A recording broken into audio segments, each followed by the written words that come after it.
500 people left in limbo after Denver City Council chose not to renew contracts with the operators of 6 halfway houses. Good evening, everybody. I'm Shannon Ogden. And I'm Jessica Porter. The decision is leaving inmates and halfway home residents unsure about their future. Denver 7's Jennifer Kovaleski broke the story and takes us inside the scramble to figure out what's next.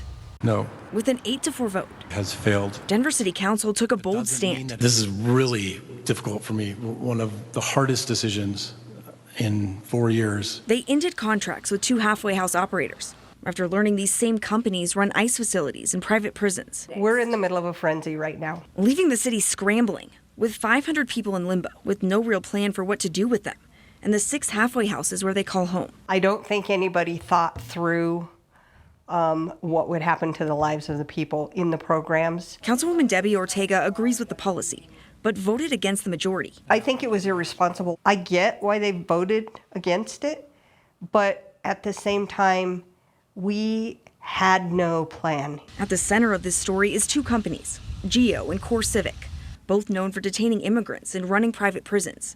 GEO runs the Aurora ICE facility. GEO is the entity that is detaining immigrants in inhumane ways. New Councilwoman Candice Tabaka led the charge against the $10.6 million contracts. But I personally feel very uncomfortable rewarding a company that is violating human rights. Meanwhile, the mayor's office called the decision disappointing, writing in a statement, the 517 beds that are now at risk of going away could hinder those inmates' rehabilitation. I've heard some people saying they could choose to go contract directly with the state or the feds.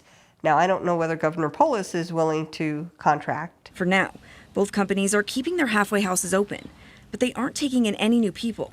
The city tells us sending people back to prison is a worst-case scenario, but at this point, nothing is off the table. And the message is we're working to solve this, and I'm committed to being part of helping solve it in whatever way I can. What is clear is there is still a whole lot to figure out.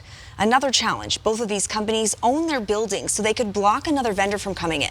The Department of Corrections tells us that it is not considering taking over these facilities. But Shannon and Jessica, they stress that this decision could make more people have to stay in prison longer as they're waiting to get into these facilities. It's a tough one. Jen, thank you very much. Still a lot of questions. We'll stay on top of it. Absolutely.